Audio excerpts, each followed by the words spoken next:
Easter Sunday, 1992.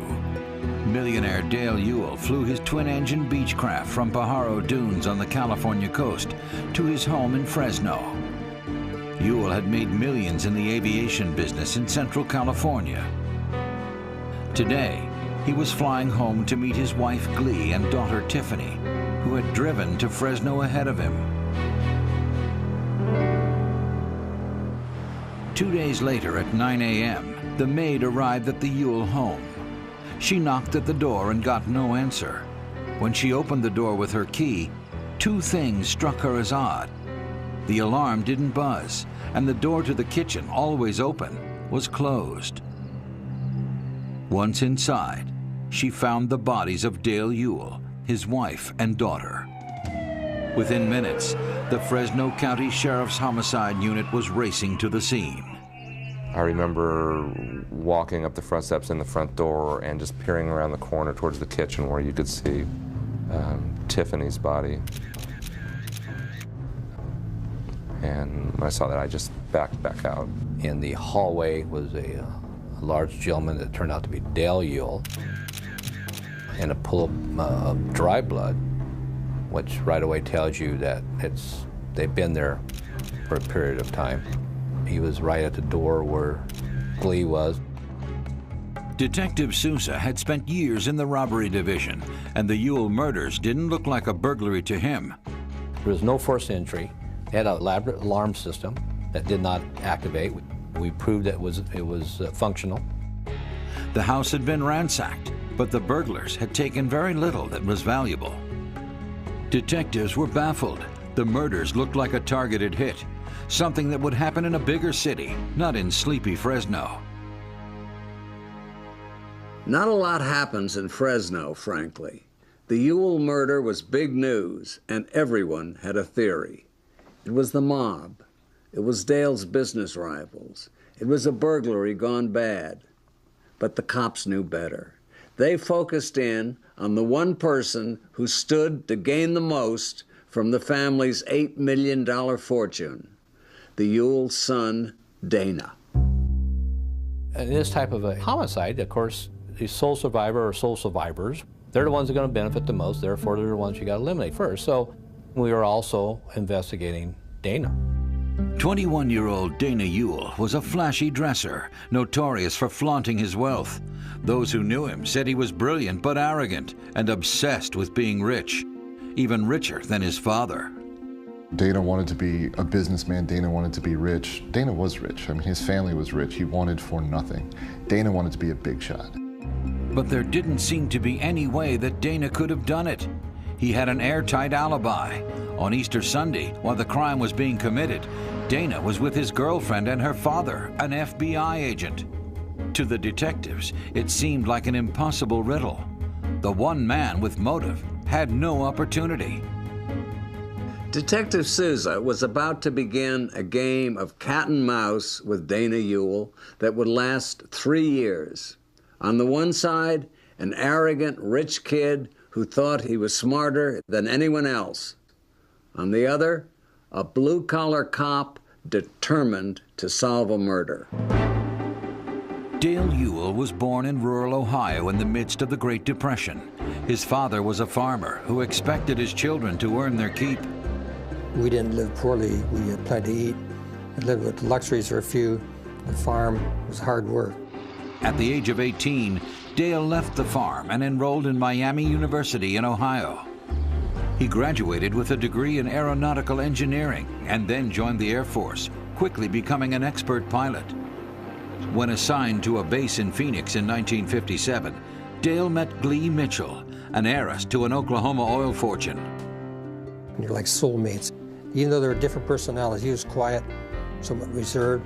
She was very outgoing, very socially active. Dale and Glee married in 1961 and moved to California, where Dale landed his dream job, selling planes to area farmers. Fly right into the farmers' fields, and it would offer free lessons. You buy, I'll teach you how to fly. And it was a natural market for him, the farmers, and he did extremely well at it. In just a few years, Dale had his own dealership. His fierce ambition made him rich, but his hard-driving style caused resentment. Dale was a hard man to work for. He was very business-focused, very money-focused. I've seen him be mean to clients. Dale was a very ruthless business person. Honest, but he was out for himself. And he really passed that down to his son. People have misunderstood Dale. They called him ruthless and mean or hard, but he was a fair-minded, tough businessman, no question about it. But what Dale lacked in charm, he made up in cash. Lots of cash. He poured his money into local agriculture, and as real estate went up, Dale's fortune grew. Did very, very well. He was very, very shrewd. One time I asked him, I said, Dale, what do you do at night for fun? He says, I read my bank books. In 1967, the Ewells had a daughter, Tiffany, and 4 years later, a son, Dana, was born. Dale Ewell made sure that Dana and Tiffany had everything that money could buy. He swore his children would never have to struggle the way he had. He was going to give them everything he didn't have and everything he thought they should have. He was a hardworking man, a man who was very successful, who also wanted his son to be very successful, make his own way, although with a great deal of help. Despite their wealth, the Ewells lived modestly. The family in general did not wear fancy clothes or expensive jewelry, and for the most part they looked like a middle-class family, except for Dana Ewell. Dana really loved money, and he did like showing it off. People just have a natural tendency to want more. The difference isn't that he wanted more, it's how much more he wanted and what he's willing to do to get it. Dale Ewell had made the mistake of passing on money to his son without passing on his belief in hard work. Both the father and the son were driven men, but Dana wanted the money without having to do anything for it. I've seen this story 100 times. It always ends badly. Dana had no history of violence, but he had plenty of motive. There was about 7 to 8 million motives in the $7 to $8 million estate, and clearly Dana Ewell had a very, very strong interest in money. Dana, somewhere along the line, developed an early love for money. He must have equated money with power. Dana wanted people to look up to him, to envy him, because he was rich. In high school, his classmates say he used to pass out $100 bills in the cafeteria. $100 buys a lot of macaroni and cheese. They gave him a pretty big allowance. I think he's getting like $500 or $600 a month in high school. For a 16, 17-year-old kid, that's a fair amount of money. Dana also had advantages that his father's money couldn't buy. He was smart and handsome. But despite his wealth and looks, Dana had few friends at San Joaquin Memorial High School. He was a brilliant, smart, 180 IQ, too smart for reality. He just didn't fit in. Fiercely competitive, Dana had to be the best at everything. Dana had to have not just an A, he had to have the highest A. He wasn't satisfied unless he had the top score in the class.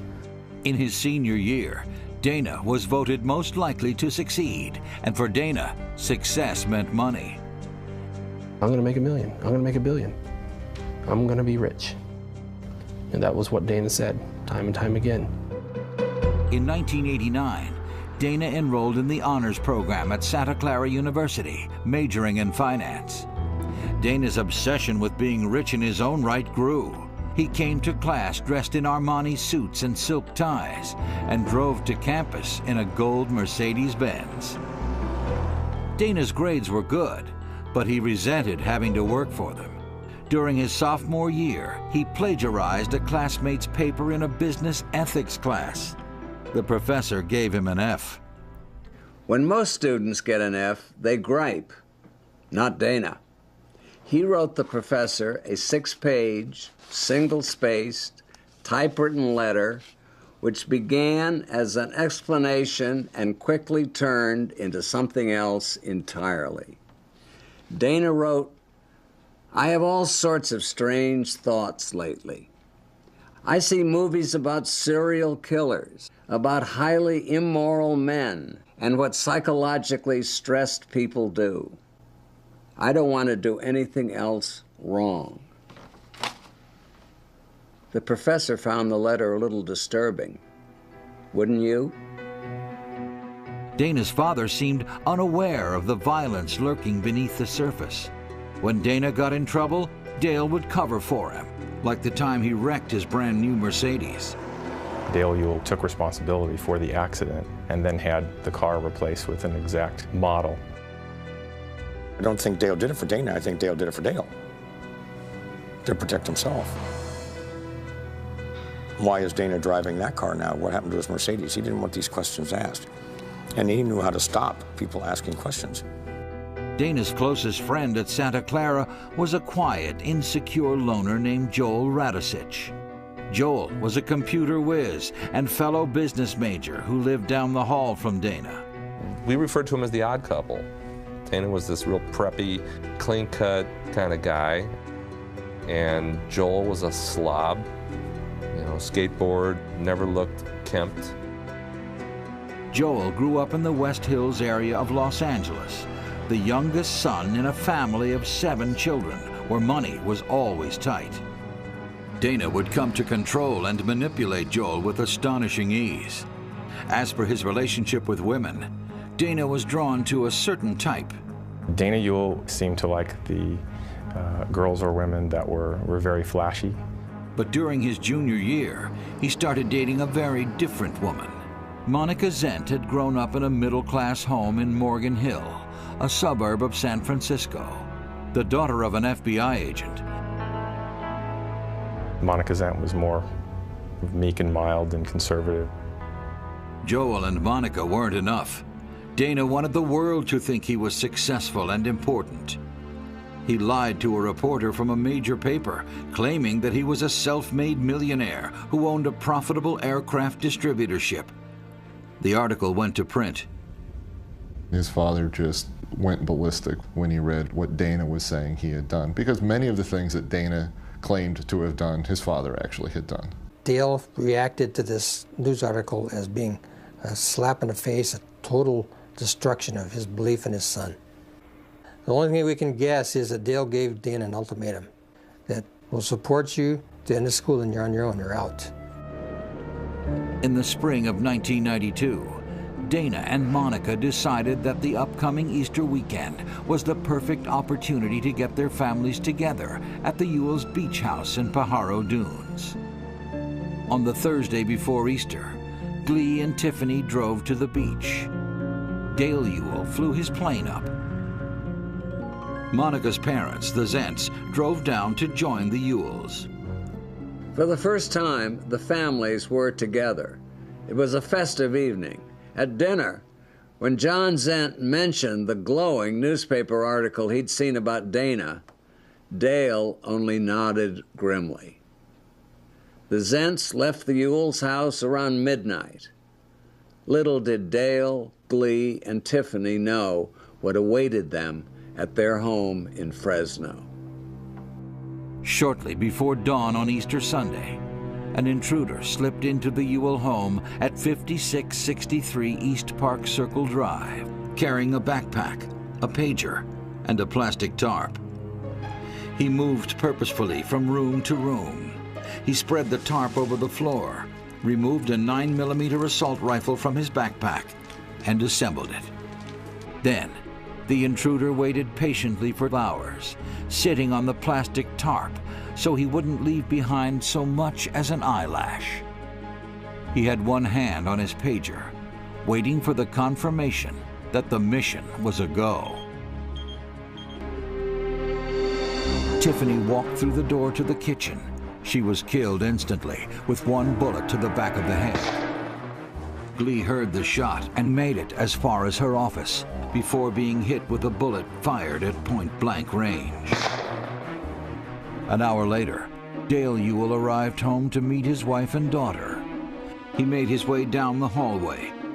The gunman stepped out from behind Dale and fired his 7th and final bullet. Dale Ewell was killed instantly. An hour after the bodies were discovered, Dana Ewell was told that something horrible had happened to his family. He flew to Fresno and went directly to the sheriff's office.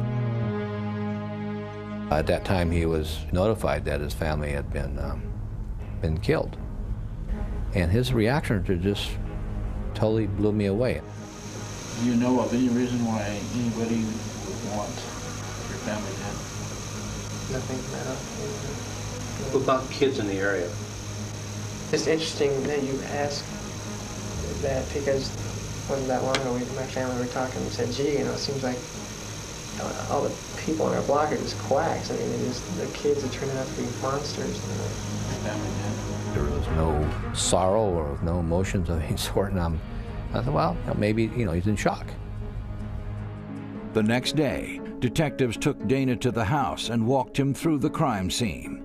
I kind of wanted to see how he was going to respond to the blood that was still visible in the house, and he just totally amazed me.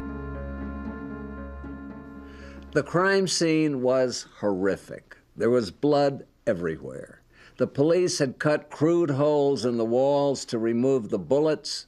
They also had cut out and removed large sections of the blood-soaked carpeting. Dana stepped right over the spot where his mother had died without batting an eye. The only thing he cared about was who was going to pay for the damage to the house. For 4 days, detectives combed the Ewell house, trying to piece together what had happened. It didn't appear to be a professional job. There's junk piled on sheets, stuff pulled out of drawers, very amateurish, and nothing really gone. In fact, the only things missing from the Ewell home were Glee Ewell's pearl necklace and one of Dale's guns, a 9mm Browning pistol. Lying next to the empty pistol case was an open box of 9mm ammunition. There were no fingerprints, and no one in the neighborhood had seen anything suspicious. The closest they came to witnesses was when a few neighbors reported hearing a clanking, metallic clanking sound. Detectives also learned that the bullets recovered from the bodies were marked with very unusual scratches and striations. They concluded that the murder weapon must have been equipped with a silencer or sound suppressor. The next thing that caught their attention had nothing to do with forensics. Dana Ewell's behavior didn't make sense. At the funeral, he seemed unmoved. He greeted everybody and shook their hand and made comments about their jewelry, and I just had a horrible sinking feeling that somebody that just lost their parents and their sister in a violent criminal act was showing no tears, no sadness, nothing. Getting the cheapest casket possible for Tiffany. Didn't even want to bother to put a $35 flower vase in his dad's headstone because he said he wouldn't be there anyway. Now, you can't convict a person for not crying at a funeral, but still you can get some pretty good ideas. Something's wrong. Something else struck the detectives and the Ewell family as suspicious. Dana had moved back home, but he didn't clean up the evidence of murder. He said, you want to see the house? And it was kind of macabre, but I mean, I was there. I'm like, yeah, I mean, I didn't know what to expect. And then all of a sudden I saw bloodstains on the wall, and I couldn't believe it. 4 weeks into the investigation, Dana's uncles set up a meeting with the Fresno detectives. They described how Dana behaved at the reading of the will when he heard he would have to wait 14 years to inherit his parents' $8 million estate. Dana just exploded. He leaped out of his chair and pounded the table and just said, why would my dad do something like that? Why is this? Why is he cheating me on her? Why am I not getting my money? A visit from the Ewell brothers solidified Sousa's suspicions about Dana. He returned to the lab to examine the crime scene evidence. Forensic experts determined that Dale Ewell's missing pistol was not the murder weapon, but the bullets pulled from the bodies matched those found in the open box of ammunition in the Ewell house. This shooter had inside information that the ammunition was there, so he knew what caliber gun to bring. What person would bring an empty gun in hopes of finding ammunition in there to shoot him with?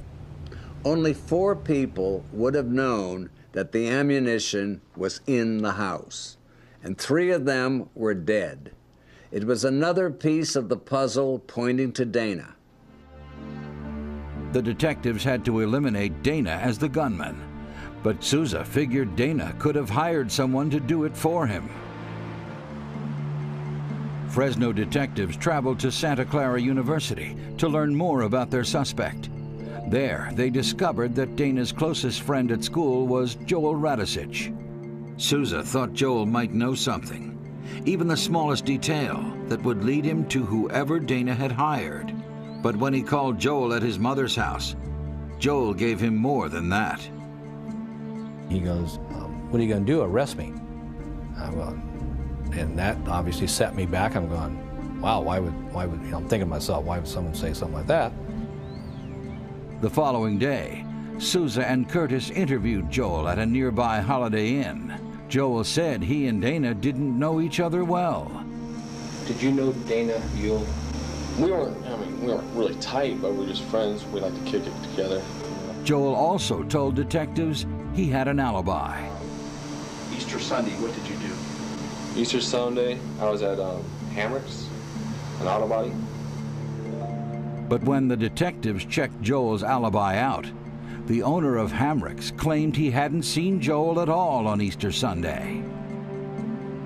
If Dana is involved, he didn't do it himself, he hired someone to do it, who would he hire? Well, I think Joel's first on the list. Catching Joel Radisich in a lie was child's play. But Detective Souza was after bigger game, and Dana Ewell was going to be a lot harder to catch.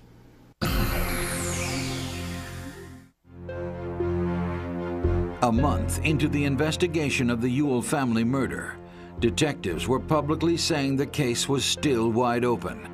But their focus was strongly on Dana Ewell, who stood to inherit $8 million. They felt he was the brains behind the brutal murder of his own family. More and more of the arrows are pointing at Dana, so now he's actually a prime suspect in this investigation. So if this kid did it, how am I going to prove it? Souza suspected that Dana's best friend, Joel Radisich, might have pulled the trigger, but he needed to put the two together. Dana had to be tied very tightly to the shooter. Otherwise, there was no way to bring him in. And luckily, he did not avoid Joel, nor did Joel avoid him.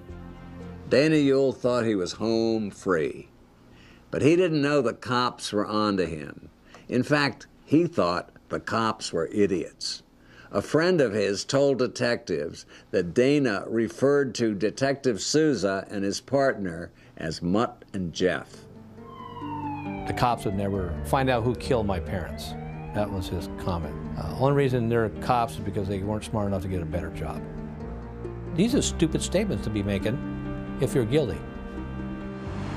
Dana was so confident he had gotten away with it, he invited Joel to live with him. But Souza had organized a surveillance detail on Dana and the Ewell home. Undercover detectives frequently spotted Dana and Joel going in and out of banks together. A short time after the murders, Dana Ewell began taking out cash from various accounts, and over the course of about 3 years, he took out $125,000 in cash. Dana was using some of the money to fund his and Joel's new expensive hobby, learning to fly helicopters. Hoping media pressure might lead his subjects to panic and make a mistake, Souza encouraged reporters to do a story on the Ewell case. For the first time, he leaked Dana and Joel's names as suspects. Dana shrugged it off, but Joel was scared. Well, as it turns out, that article chased Joel out of Fresno, sent him back to Los Angeles. The ploy had worked. Undercover agents began around-the-clock surveillance of Joel. Detectives followed Joel to Long Beach Airport. There, the unemployed college dropout was taking helicopter lessons, and he was paying for them in cash, nearly $500 an hour. The parents say they're not giving him money, then where's he getting it? He's not working. Where's his source of income? Souza found his answer in Dana Ewell's financial records. Many of the withdrawals made by Dana coincided with cash payments made by Joel. It looked like Dana was bankrolling Joel or paying him off. What's with all the money going directly to Joel, the prime suspect in the murders? How is that explained? It was very easy to believe, I think, for them that it was payment for services of some kind. With this solid financial link between their two suspects, detectives returned to Santa Clara University to dig up more information on Dana and Joel. They discovered that back in 1991, Joel had ordered how-to manuals on making silencers for guns. And we're going, holy. I go, now, we had those marks on the bullets. We didn't know where they were from. Now we got a guy who we suspect as possibly being the shooter now, buying books on how to make homemade silencers. This was a major break. Souza was all but sure they had their shooter. His boss agreed to fund further surveillance of Joel. Agents also resumed watching Dana, who had returned to Santa Clara University. We discovered immediately that we could not follow Dana. Dana was always looking over his shoulder, but Joel was oblivious to the world around him. Thank God. He would be talking to people on the phone with an undercover officer standing next to him, and loud enough to where that person could hear. On April 1st, 1993, Joel was overheard demanding money from the person on the other end of the phone. He's talking about going around the world, and he needed $25,000, he needed it now. And this statement's like that. And I'm going, well, it'd sure be nice to know who he's talking to. The detectives now had enough evidence to get a record of every number dialed from Joel's payphone. Souza discovered that Joel was calling a phone booth in Santa Clara. Dana was in Santa Clara. Surveillance of Dana suggested that he was the one who was paging Joel, but detectives still had to prove it. To do this, Souza made a shrewd move. He had a virtual duplicate or clone made of Joel's pager, so that every time Joel received a page, he received one as well. It was clear who Joel Radisich was talking to, that he was talking to Dana Ewell. And there were even comments made discussing the murders as that three-shirt deal. But as soon as Souza established that Dana and Joel were communicating, officers overheard Joel say he thought he was being followed. Once they knew the heat was on them, once they knew they were being focused on, those close contacts stopped. Souza had not a shred of physical evidence against Dana Ewell, but Souza was smart. He decided to try and scare Dana into making a mistake. On May 12th, at around 8 p.m., Curtis and his partner made a surprise visit to Dana's dorm room. I remember we knocked on the door. We hear, who is it? And he opens up the door part way. And Dana's reaction is, what do you want? And he's starting to shut the door, and I say, by the way, Dana, we think Joel Radisich killed your parents and your sister. And he stopped and he looked, and he was just white. He was transparent. Dana stormed out of his dorm room, jumped into his Mercedes, and sped away. Minutes later, Souza's cloned pager went off. Joel was being paged to a telephone number in Santa Clara. So little things stacking up, circumstantial, yes, perhaps, but over the long haul, pretty damning in front of a jury. The investigation of the Ewell murders was going into its second year. There had never been a case in Fresno history as long or as expensive. Detective John Souza was more determined than ever to bring the killer in. You have high-profile, wealthy, connected people in a nice neighborhood killed, it's going to get more attention, and probably the police are under more pressure to solve it. The Fresno sheriff stayed on this case and gave Souza all the resources he needed. Souza's gut told him that he was on the right track, that Dana and Joel had done it, but he couldn't know for sure, and it tormented him. In this investigation, I woke up many times at night in a cold sweat, worried that I was crucifying this poor kid, and if he turns out to be innocent, how damaging that would be. Souza and Curtis spent months tracking down every possible lead. They crisscrossed the country and came up with little hard evidence. We knew Dana and Joel were dirty for this. We knew it, but it was getting the proof, or getting enough to make the DA believe in it enough to say, okay, we'll give you the warrants, go get them. On June 8, 1993, Sousa and Curtis got their break. Undercover detectives listening in on Joel overheard him ordering an electronic lockpick. Joel had it sent to someone named Jack Ponce, a name detectives had not heard. Sousa and Curtis went to San Bernardino to check Ponce out. He's sitting there real cocky, another cocky college kid, and I finally got him talking about the lockpick. And first he lied to us. Jack Ponce denied any association with Joel or any knowledge of the Ewell killings, but the detectives didn't give up. We kept going back to Jack to talk to him. It was like pulling teeth, trying to get information out of this kid. But on one of the interviews, we had asked him about any guns he had owned. And he didn't lie about it. You mentioned that the .380, let's go back to that. The .380 was yours, the .22 was yours. Actually, not the .22. He admitted to opening 44 pistol and rifles and shotguns and stuff. It got to a point where I asked him directly, have you ever owned a 9mm weapon? When he said yes, I virtually felt like I fell out of the chair. It obviously excited me very much. Because up to this point, I really felt strong that he had a part in this. I didn't know exactly where. Now, the detectives needed to prove that at some point, Jack Ponce had given the gun to Joel. Now the questions are, well, do you have the gun? No. Do you know where the gun's at? No. Do you know who has a gun? No. He would never volunteer anything. You had to pry every answer out of him. Jack claimed he had never lent Joel the gun. The detectives figured the only way they were going to be able to prove that Jack Ponce's gun was the murder weapon was to build a new gun using the techniques they believed the murderer had used.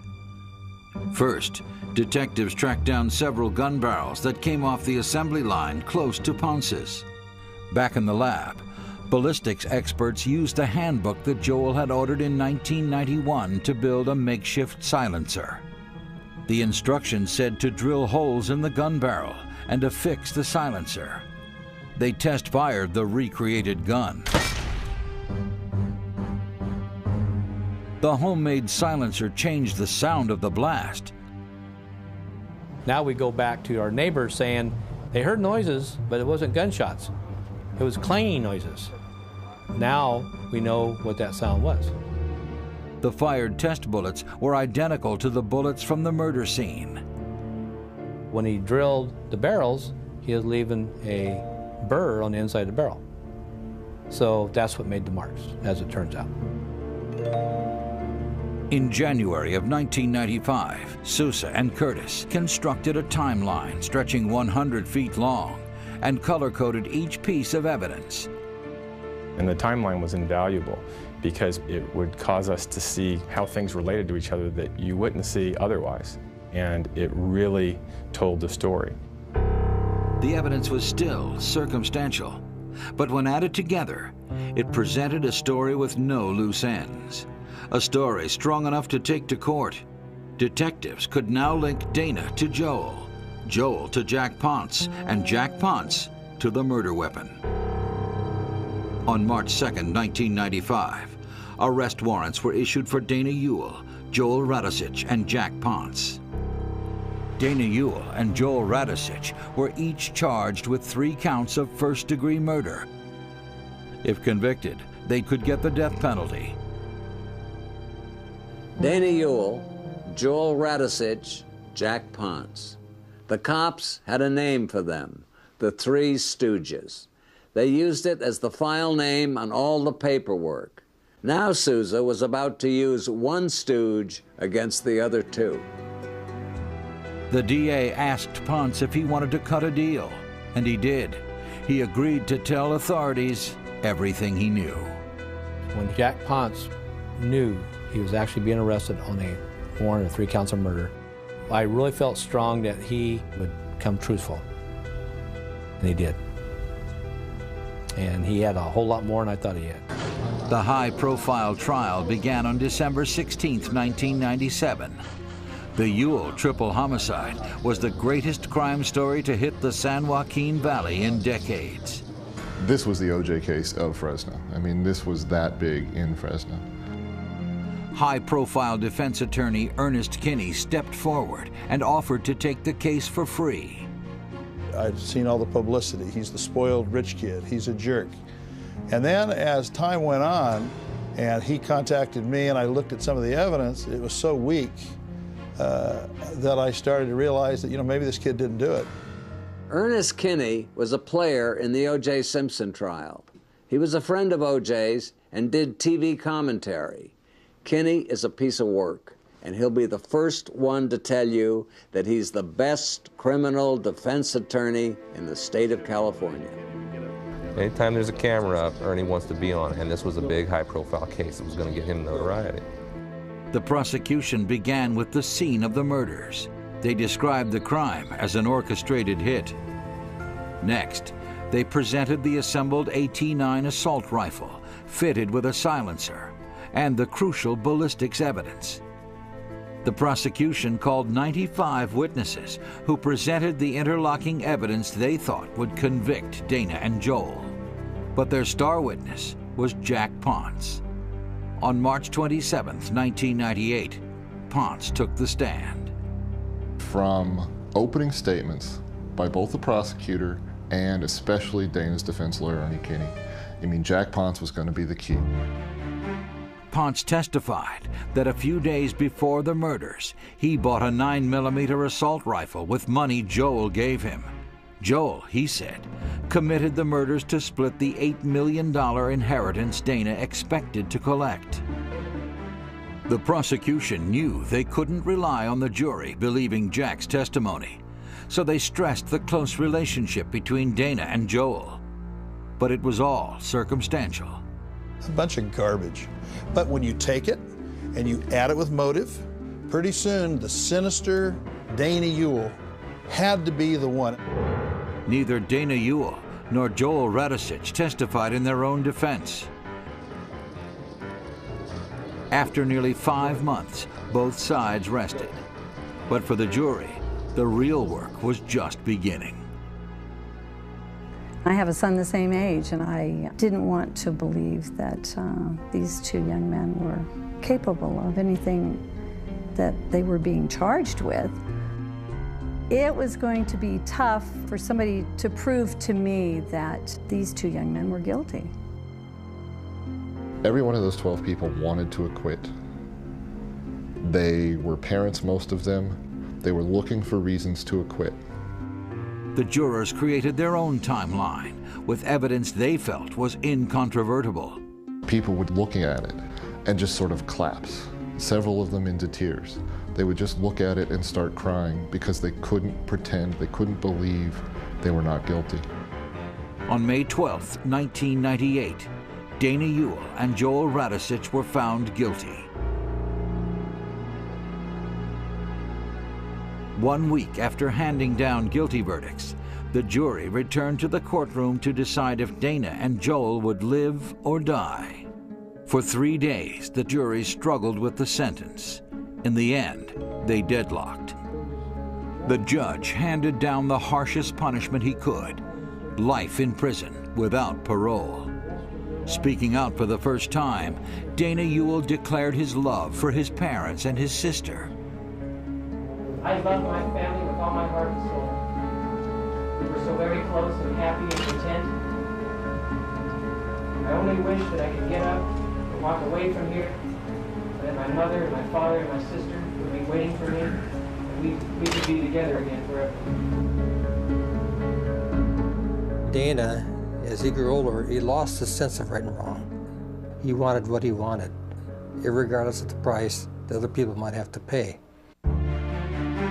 In his mind, he didn't do it. He did nothing wrong. This was a business deal. He hired somebody to take care of a business deal, and they did it. The only thing that drives this kid was money. But Dana didn't get the money. The Ewell estate was turned over to other members of the family.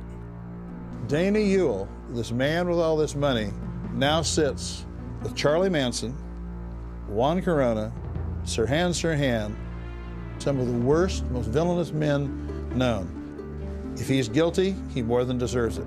I don't think he is. We had no emotions, no reaction to the verdict. Where I got a little emotional is how sad it was that Tiffany had Dana for a brother, which got her killed. All for money. He wasn't happy with half of $8 million. He wanted all $8 million.